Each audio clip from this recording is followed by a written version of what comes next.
conflating the risk profile of Bitcoin to a meme coin that a teenager has spun up in their bedroom and launched on Solana is utterly idiotic. And a lot of people will look at Bitcoin and say, "Oh, there's nothing there. It's completely intangible."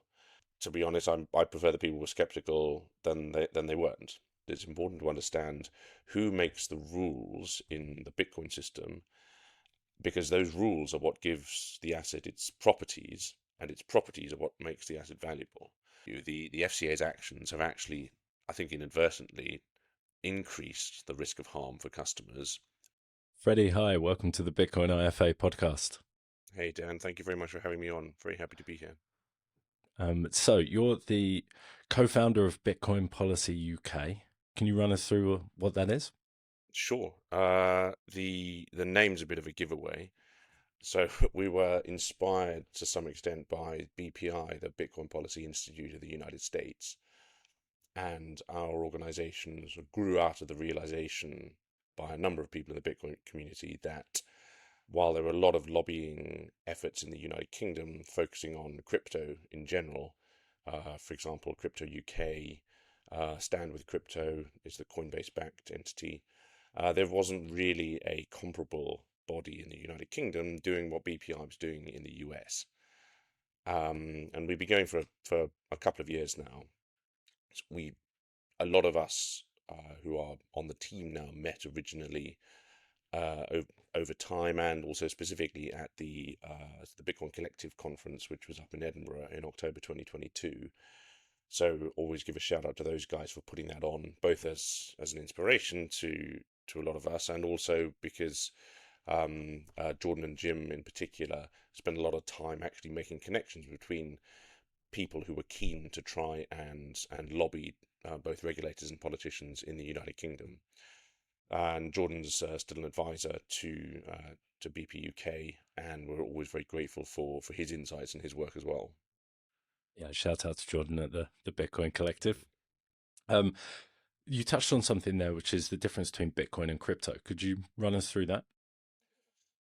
Yeah, sure. And to be honest, anyone who's had a conversation with anyone who is not deeply embedded in the industry will have encountered this problem.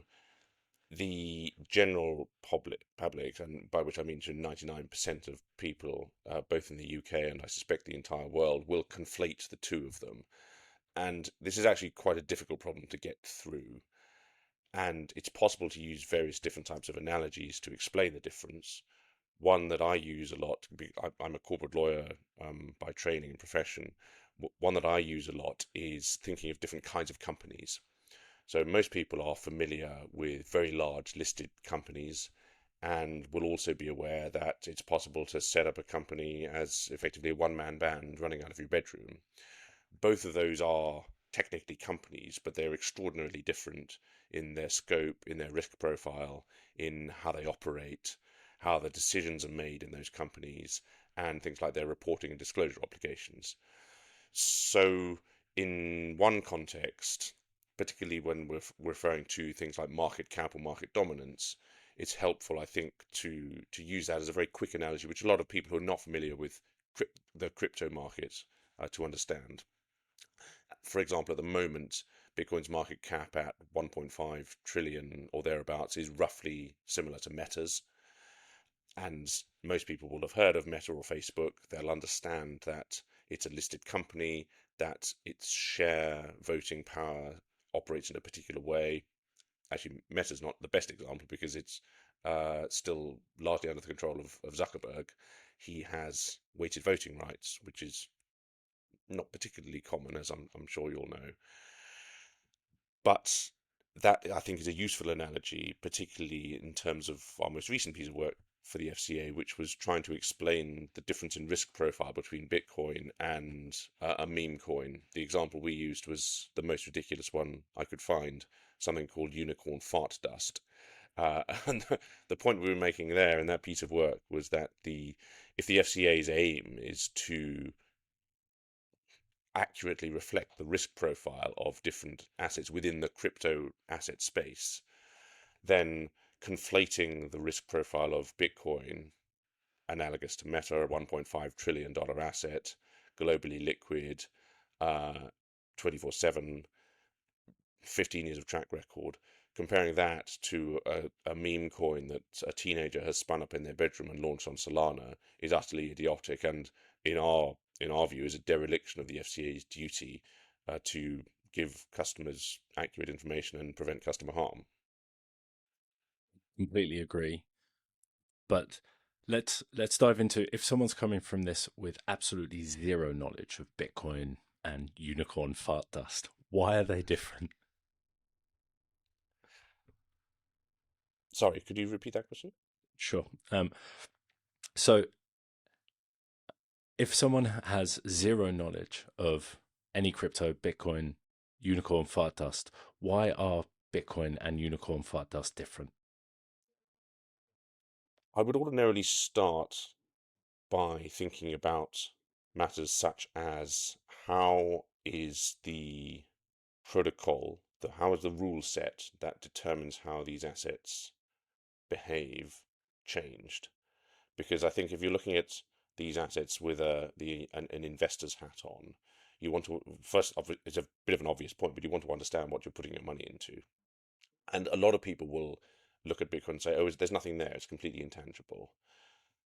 And in fairness to them, I think that's an entirely reasonable question to ask because it's not obvious that there is something there. And to be honest, I prefer that people were skeptical than they weren't. So in and I think in terms of just sitting back and explaining exactly what is there and how it functions, it's important to understand who makes the rules in the Bitcoin system because those rules are what gives the asset its properties, and its properties are what makes the asset valuable. And fairly obvious properties I would cite are things like the hard cap, 21 million coins.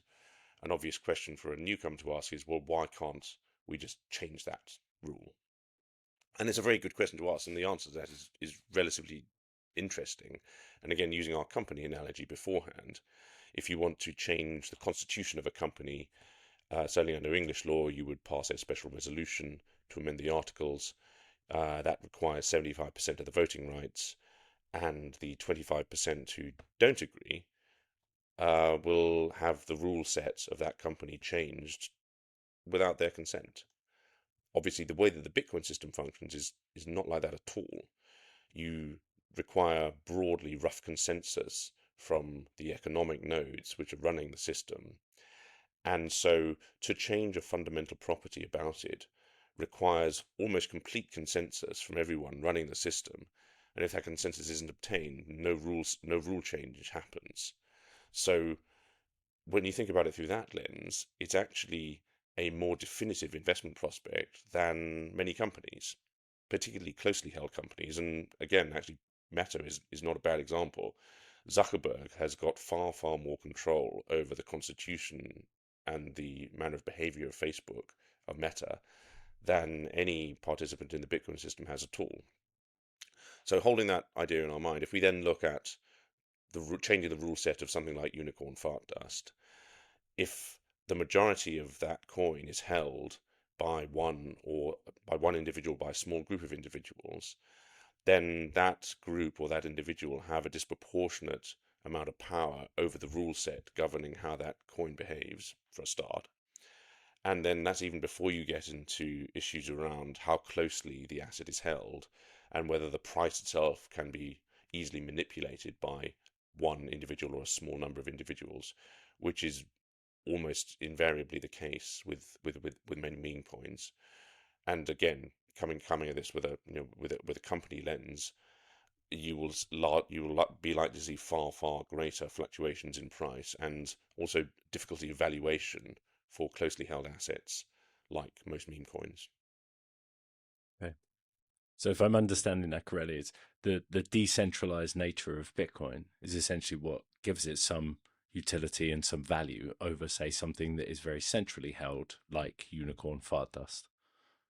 I think that's correct, and it's also important to unpack what exactly we mean by decentralization.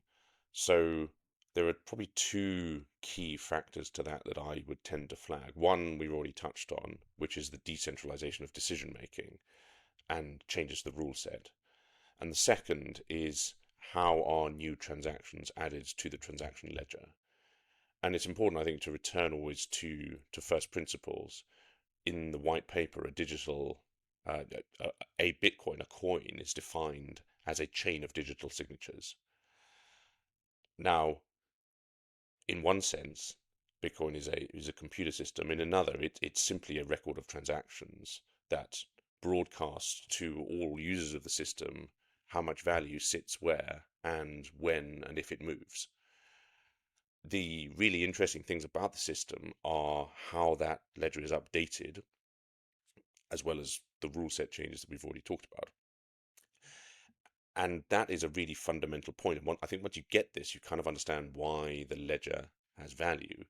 In an Excel sheet that you or I don't know, let's say that you and I had a shared Google Sheets document, and we each had edit power for that document. We can very easily update that ledger of transactions between us. To let's say I don't know, we were recording who owed who drinks or food or something like that. We can very easily change that.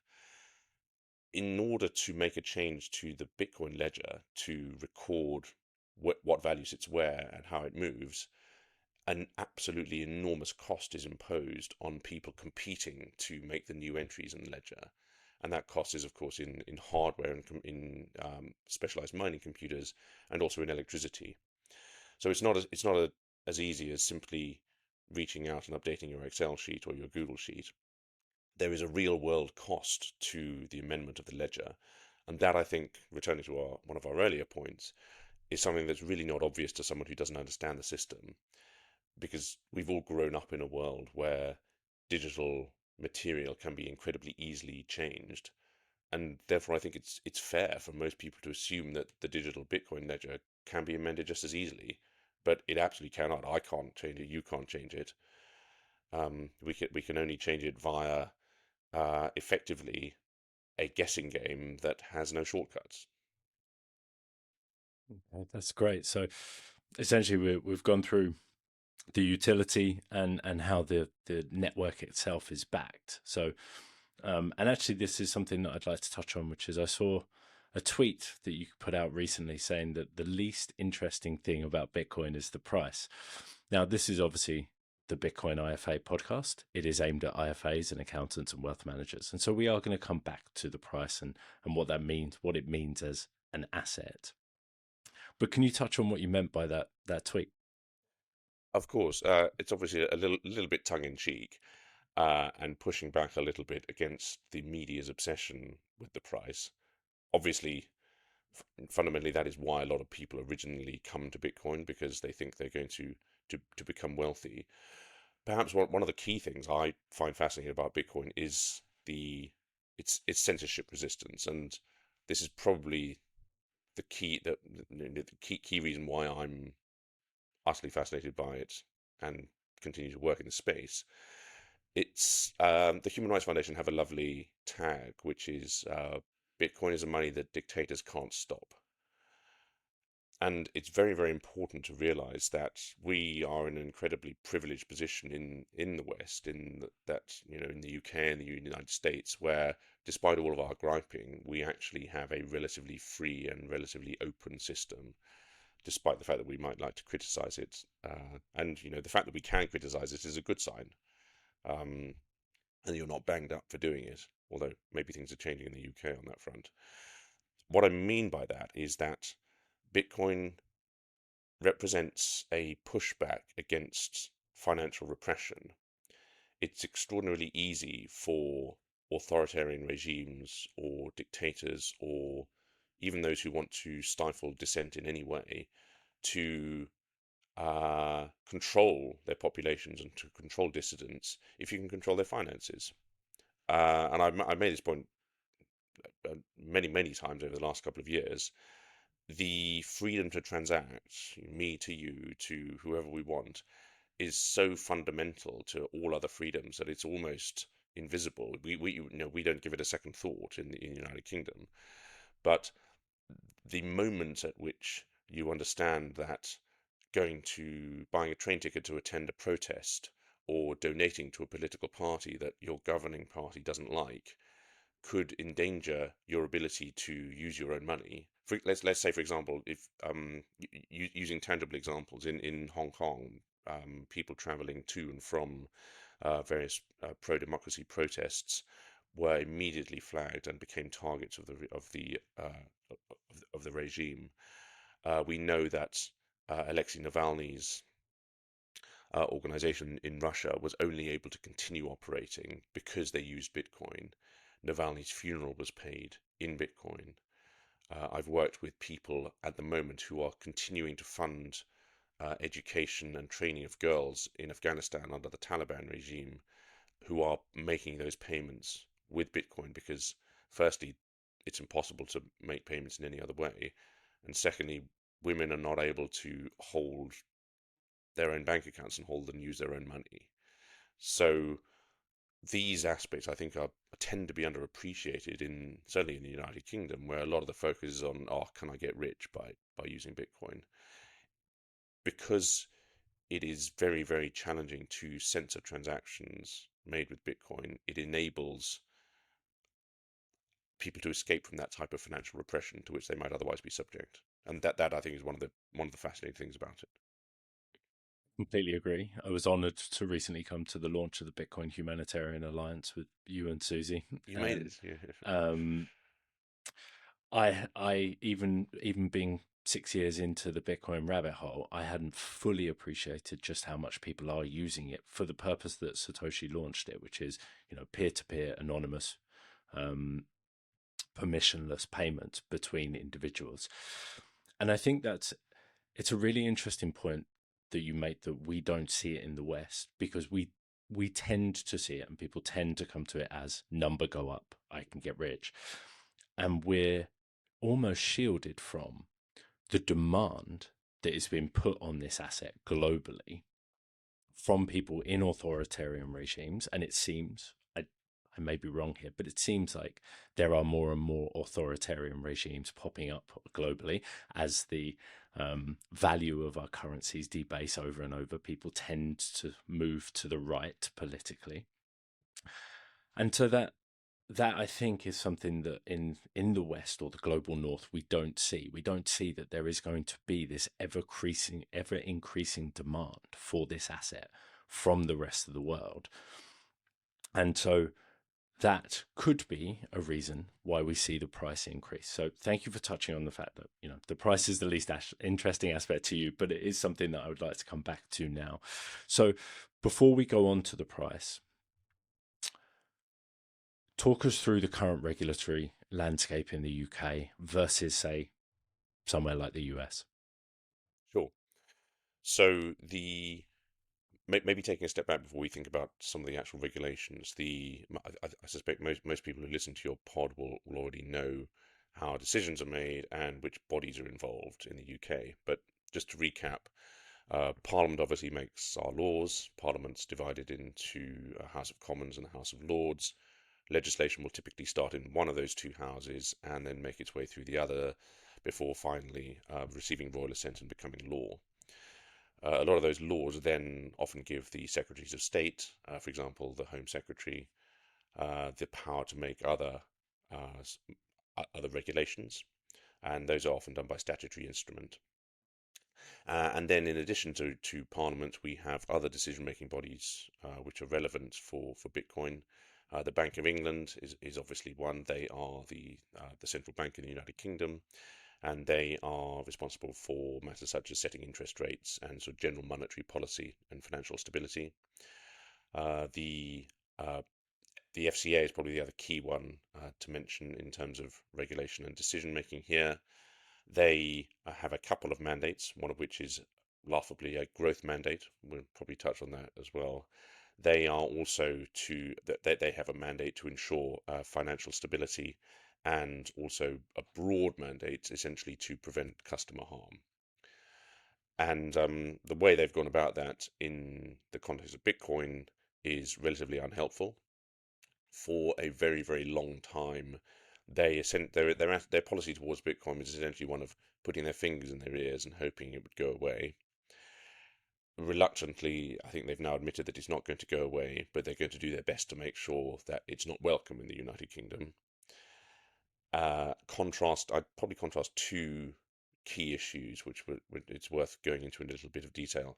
The first is that the FCA decided in late 2020, early 2021, that it wasn't safe for regular retail investors like you and I to have the ability to buy any form of exchange traded product that gave them exposure to any form of crypto asset whatsoever.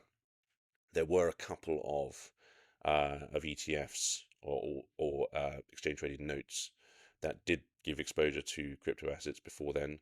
If you held those prior to the ban, you've essentially been grandfathered. And from memory, I don't think those are any longer the best way of getting that type of exposure. But of course, you don't have the option of buying anything else.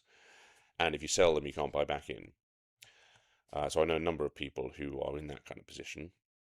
Contrast that with what happened in the United States a little over a year ago, and the launch of, I think it was 10 ETFs in the end, wasn't it? And there are potentially more now. Obviously, there are some Ethereum ETFs as well, but we won't mention those. Uh, so the US has done a complete 180 and has seen, as you know, extraordinarily successful exchange traded product launches over there. Exactly the kind of thing that we should have been doing in the UK with our financial services expertise. But I'm afraid that door is still firmly shut. You can access them if you are a sophisticated investor or an investment advisor, etc., but not if you're retail. And secondly, the FCA has taken a very annoying blanket approach to the classification of all crypto assets, including Bitcoin, and has stated that they are restricted mass market investments. And if I had to change one thing, it would be that definition. That has had the most extraordinary chilling effect on the industry pretty much in its entirety as it operates in the UK.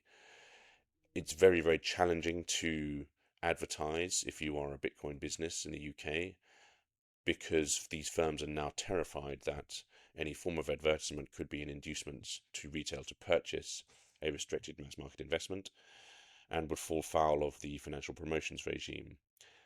Any public communication that any such firm has to put out now needs to comply with that financial promotions regime, and all firms are having to spend a huge amount of money on ensuring regulatory compliance. And I'm a lawyer. I think that it, I encourage people to follow the rules if that's the law, while at the same time lobbying to change what I think is a bad law and a bad piece of regulation.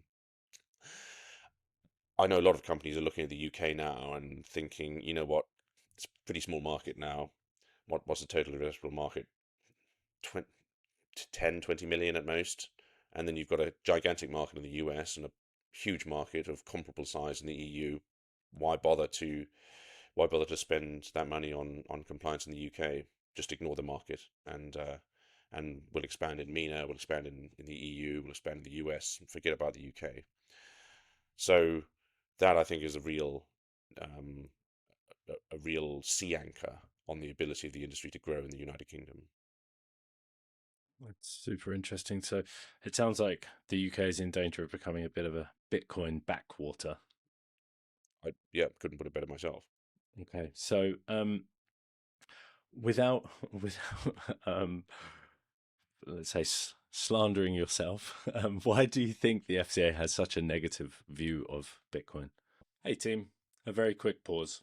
If you're a financial advisor, wealth manager, or accountant, there's a very good chance your clients have already asked you about Bitcoin.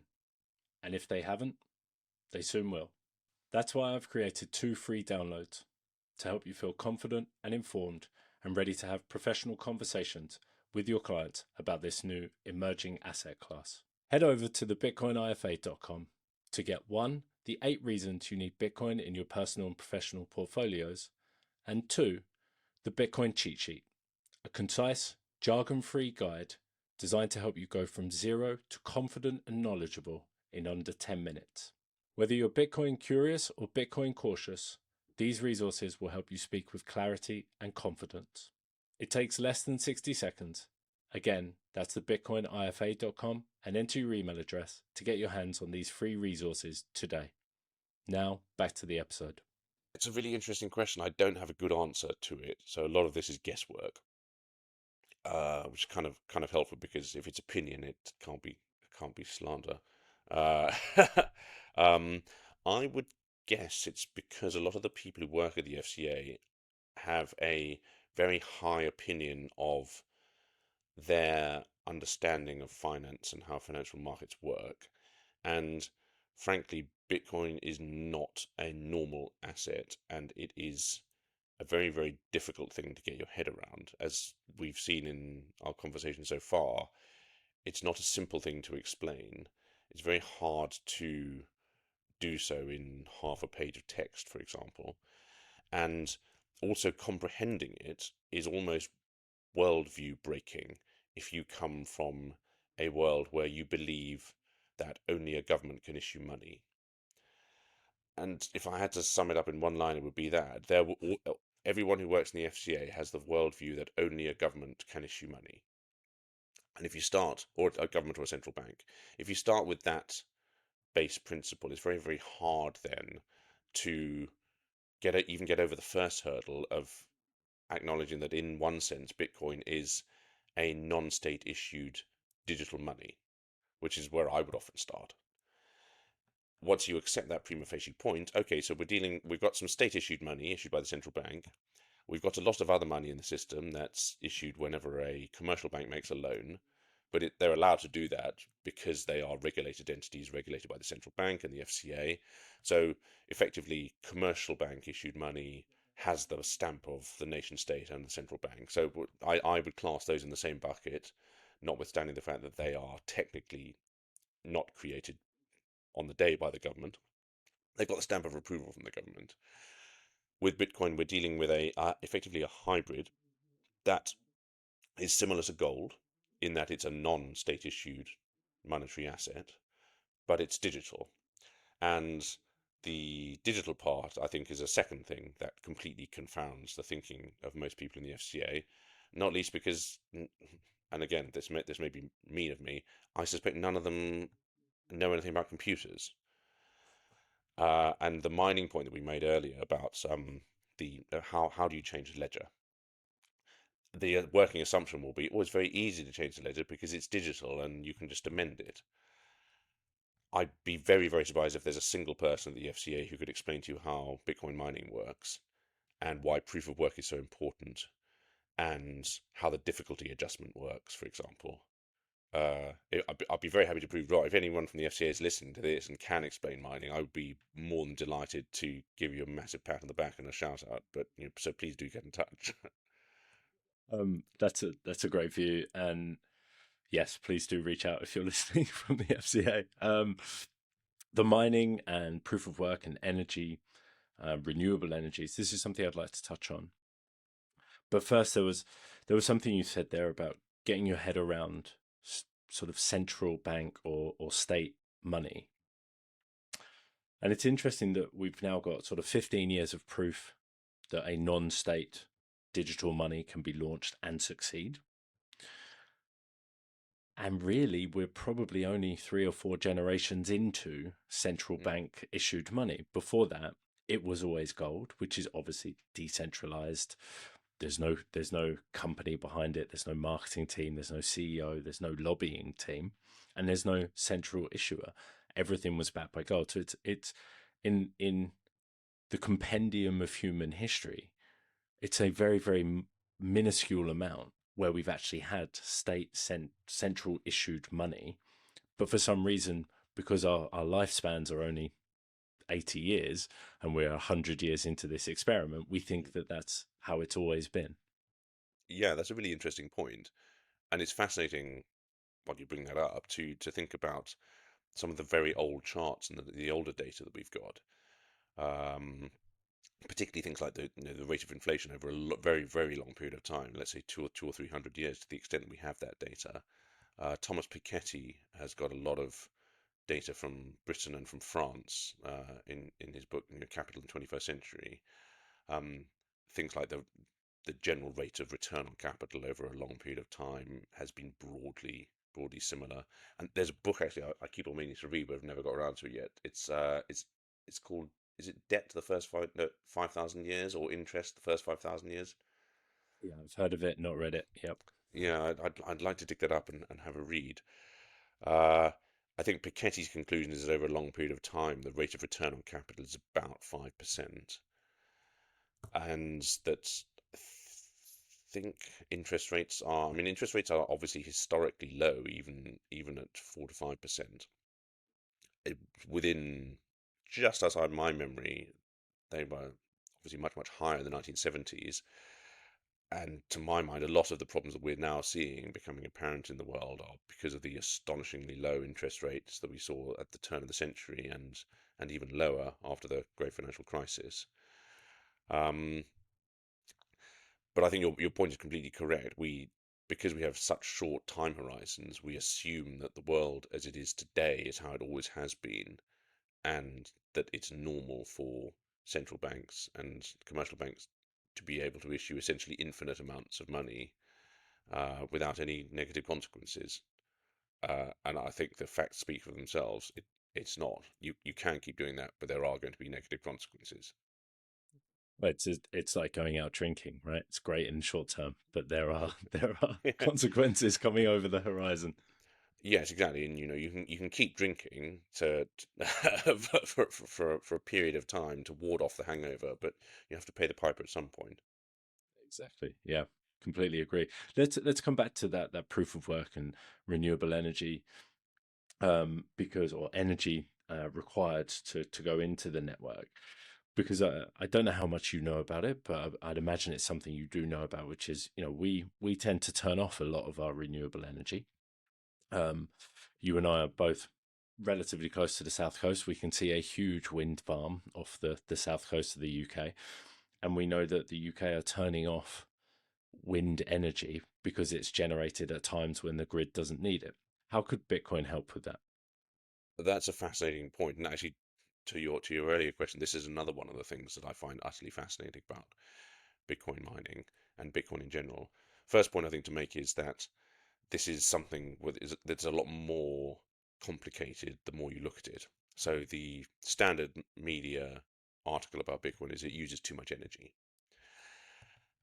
Now that's your kind of your starting point. But as soon as you begin to read a little bit more about it, you realize that it's Bitcoin miners are very unusual buyers of electricity, and as a business, Bitcoin mining is not economical if you're paying market price for the energy. So in other words, Certainly not in the UK. well, absolutely not. That's why we have virtually none of the hash rate in the United Kingdom. So the first point to note is that Bitcoin mining is never going to be a competitor for expensive electricity. If your electricity is expensive, no one's going to be mining there. You're not competing with Bitcoin miners. The follow-on point from that is that Bitcoin mining is only economical if you can get energy that no one else wants at a price that is still justifiable for you to break even or to make profit. One of the fascinating things about renewable energy generation is that it is intermittent in supply, which means that you need to overbuild the grid to make sure that there is enough energy going into the grid to meet demand. Again, I didn't know much about the grid before I started studying Bitcoin, but I've got a lot of respect for the engineers and the systems operators who design our grids and balance it. It is nothing short of a minor miracle that when you walk into your room and flick on the light switch, the grid is able to release that power to you. And you'll be familiar with the classic example of everyone at half time on the Euros final day goes into the kitchen, turns on the kettle, enormous spike in demand at that point, and yet the grid is able to cope with it. So shout out to the engineers who make that happen. A lot of respect for them. So the interesting thing there is if you're trying to do that with a renewable grid, you have to have this huge oversupply, and that has two rather negative consequences. One is that very often the generation, so the wind farms, produce too much power for the grid to handle, and that power therefore is it's called curtailment. Those windmills, the wind generation, are left to spin, and power is effectively just burnt off and wasted. However, the rather unpleasant fact about the United Kingdom's electricity bills is that we, the end user, pay those wind farms to turn off. So it's not just that they turn off and no one gets that power. We physically pay them.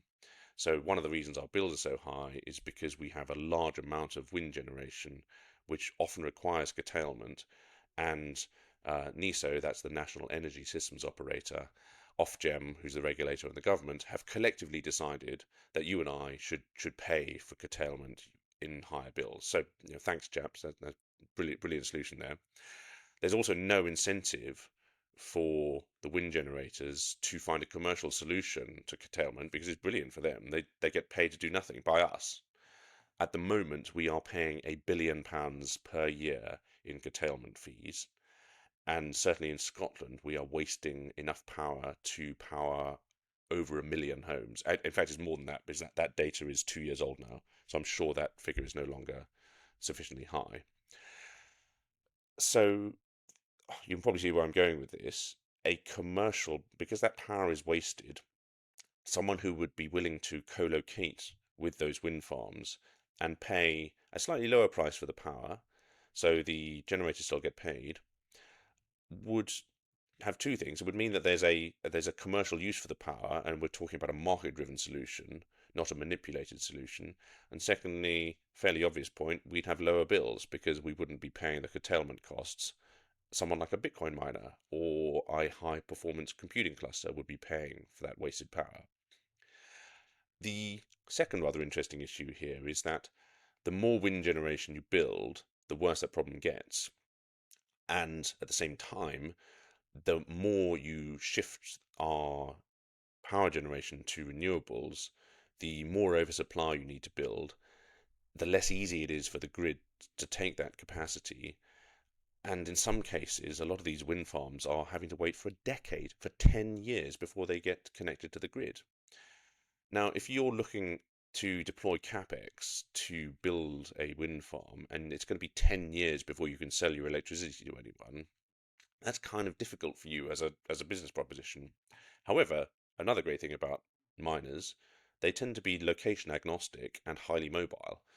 So they are perfectly capable of co-locating with a new wind farm and being a commercial buyer of that power for the decade that it will take to get connected to the grid. So if your aim is to fully transition the United Kingdom to like a wind and solar powered nation, it seems fairly obvious that making it a welcoming jurisdiction for Bitcoin miners who can help to pay for those installations and that capex while they're in the process of being connected to the grid is a fairly obvious win. Unfortunately, I may actually slander people here. Okay, naming no names, the people in charge of making these decisions at the moment in the government are utterly boneheaded and don't seem to be able to comprehend what to me is a relatively straightforward logical sequence. Anyway. I won't dig into why you think that, but I would like to know. Maybe we'll talk about that offline. Okay, so let's bring this back now to IFAs, wealth managers, accountants. Let's say I'm a skeptic IFA, right? Warren Buffett has called Bitcoin rat poison. The FCA don't regulate it. Why should I care about it? Why should I care about it in my personal portfolios, in my professional portfolios for my clients? And why should I be actually doing a bit of my own research and maybe even going so far as lobbying the FCA for change? I make a fairly dull point here, which is one of appropriate diversification. So obviously, I'm a lawyer. I'm not a financial advisor in any shape or form, but it's fairly simple to run mathematical models and prediction models that will show the effect of a small Bitcoin allocation on your portfolio. So let's say you start with 1 or with 2%. So your worst case scenario loss, you would model at a total wipeout to 0. And it's very, very easy then to put a hard number on what your total loss would be. However, you should then obviously run other models that would show a compound annual growth rate comparable to what we've seen in Bitcoin over the past few years. From memory, its current compound annual growth rate is unmatched by any other asset in history. And even assuming that compound annual growth rate diminishes over time, it's very, very easy to model the effect of a 1 to 2% allocation to Bitcoin on your portfolio might have. So I think that that's one point to make, and that doesn't require you to like Bitcoin. You can continue to think that Bitcoin is rat poison, even while experimenting with a 1 to 2% allocation. I'm sure there are lots of things in my own portfolio that I don't particularly like or approve of, but if you invest in the stock market at all, that's likely to be inevitable. And then I think the second thing to say is slightly more esoteric. I am kind of in the same bucket as Larry Fink. I see Bitcoin as a bit of a hedge, and again, I suppose it's also a diversification point. I see it a bit as a bit of a hedge against sovereign debt issues. And I'm not going so far as to say that a sovereign might default, but as you and I know, governments in the global north are so heavily indebted now that, to my mind, the only route out is continual currency debasement. And the allocation to Bitcoin, I think, in that context, serves as a little bit of a hedge against the continual debasement of currency. Fairly obvious point, but if your debts are denominated in a currency you can issue, you are never going to go bankrupt. You're never going to a hard default as a nation state. So obviously the United States, I think it's now 37 trillion sovereign debt. The United Kingdom is about 3 trillion. The majority of each of our debts are denominated either in dollars or in pounds. So we can go on printing those until the cows come home. But the consequence of that is a gradual diminution in the real world value of your currency, frankly. And if you acknowledge and assess that risk, you might want to have some exposure to an asset which is finite and cannot be further diluted. And again, you don't have to like Bitcoin, you don't have to think it's a good thing, but it's important to understand its properties, which we touched on earlier. And one of those is that it can't be increased or inflated beyond its current issuance. And the third thing to say is it's an extraordinarily liquid asset. It trades 24/7. And if you have some Bitcoin in your portfolio and some awful news happens on a Saturday, you can liquidate that and have a hell of a lot of dry powder sitting in your account ready for when the rest of the markets tank and create a fantastic buying opportunity on the Monday. And if you look back at Bitcoin's behavior particularly over weekends, I think it's a really interesting thing to model. You often see Bitcoin sells off first and it sells off hard. And to my mind, that's actually an enormous advantage because it gives you the ability to trade when everything else is shut. And some people say, oh well, Bitcoin's incredibly volatile. Well, it is. A, the volatility is diminishing, but B, understanding how to use volatility to your advantage is very powerful. And I think having the ability to liquidate when all other markets are shut and then have cash in your portfolio ready to use when everything else is tanking and creating a buying opportunity, it's not necessarily a bad thing. Yeah, I think I would agree with that. Volatility is a feature; it's not a Mm-hmm. bug. But actually, if it's really great that you've said about modeling out 1-2%, because I think the incentive there for the IFA is to show the effect that allocating 1 to 2% of all of their clients' portfolios would have on the clients' portfolios. And as we know, IFAs in this country tend to get paid on an assets under management model. So don't just model it do model it for the performance for your clients. But there's also, there's not necessarily an altruistic model here, which is model it out for the portfolios that you manage to see how much you're going to get paid from this.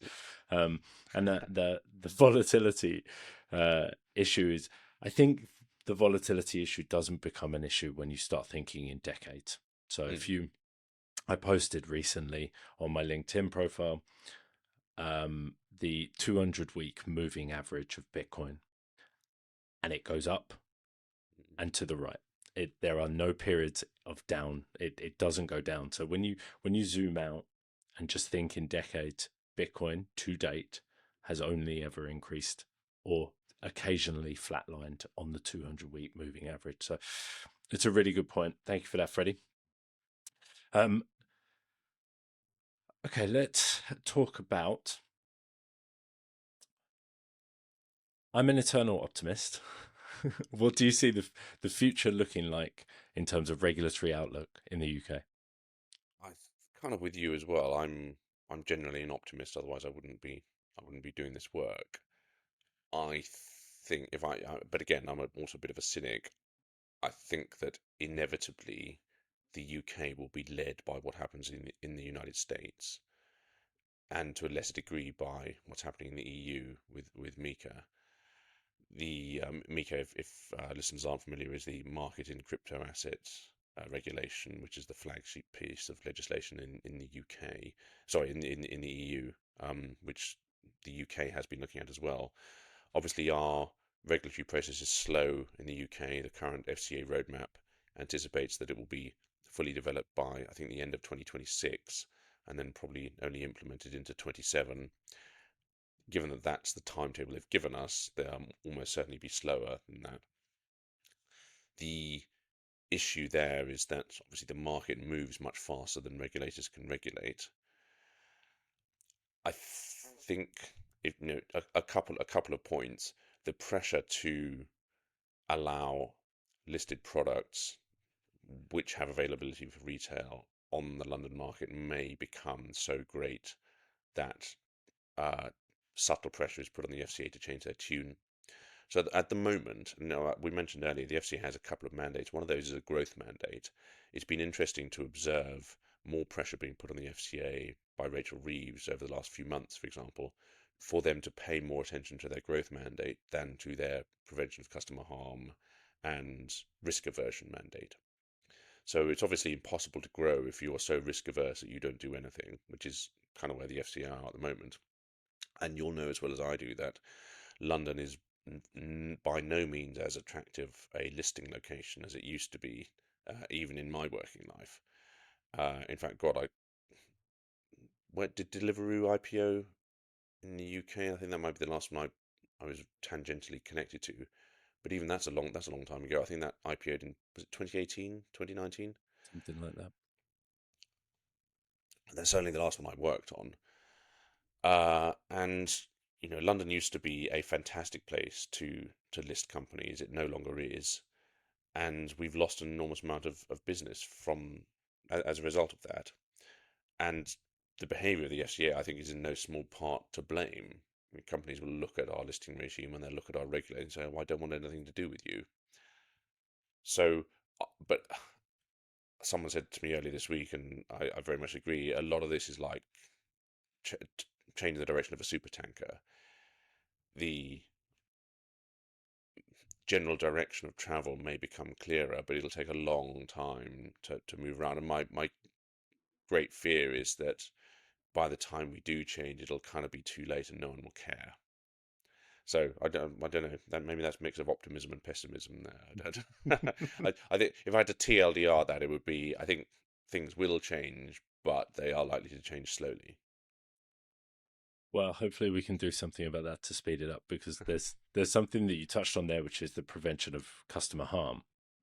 And I think the current FCA regulations inadvertently actually push retail consumers into more harm than they don't. So, if for example we were able to change the regulation so that financial advisors could put their clients into ETFs within their ISAs, within their pensions, we wouldn't be forcing people with very little technical knowledge into exchanges and more nefarious ways of trying to buy Bitcoin.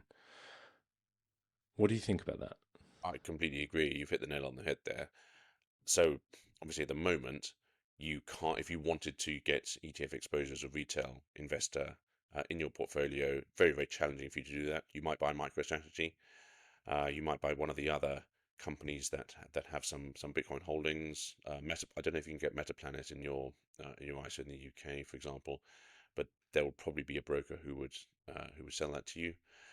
Those companies come not just with Bitcoin risk, but also with corporate risk. So there's kind of a different risk profile analysis for you to do there.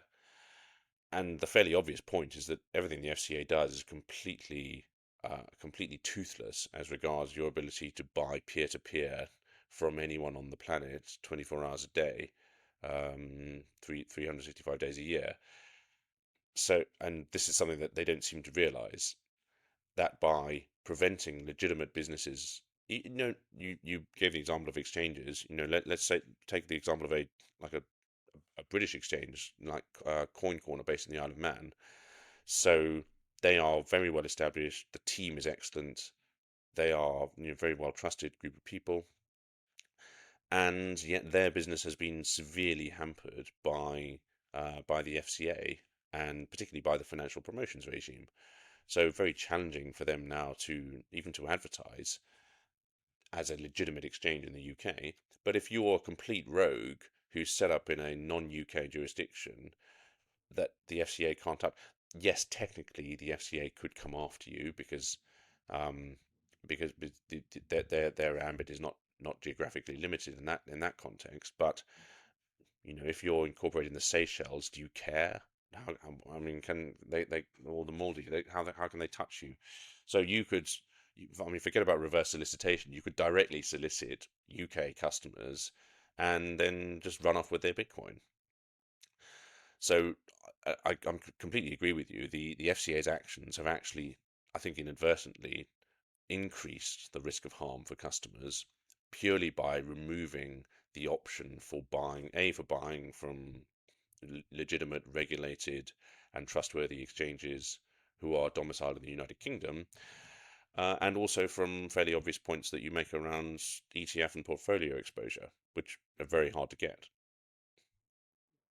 Exceptionally hard to get, and I think that's one of the aims of this podcast is to try and educate financial advisors on the need for that, so that they can then go and speak with the FCA and try and lobby them for that change. Because actually, this is a question: if we were to change the classification from restricted mass market investment, what would we be aiming to change it to? Is it something like digital commodity? Hey, team. Just a quick pause to say a huge thank you. You've given us your most precious assets, your time and your attention. And honestly, it means the world to us. If you've enjoyed this episode or you take value from these conversations, it would really mean a lot if you could like, comment, or subscribe. Those things really help the algorithm and they help the channel to grow. And if there's someone in your life who would take value from this, maybe a fellow advisor or someone just curious about Bitcoin, please send it their way. You never know what it might spark. Okay, back to the studio.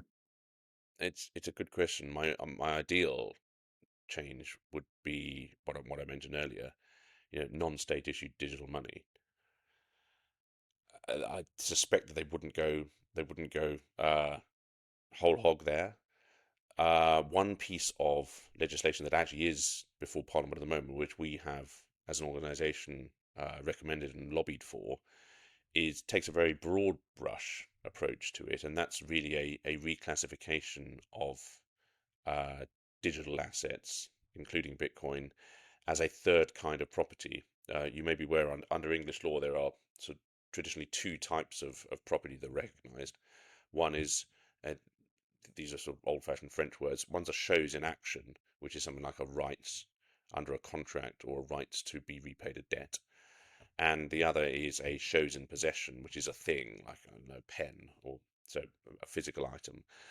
And the Law Commission did an excellent piece of work, very lengthy but a very good read, really delving into how digital assets function and highlighting the point that our existing property law doesn't quite accommodate a third category of thing, which is neither a shows in action nor a shows in possession. And the piece of legislation, which I recommend your listeners read, is it's very short and to the point, and it says that nothing shall be prevented from being property and being protected by law if it isn't a shows in action or a shows in possession. It's quite a neat way of doing it.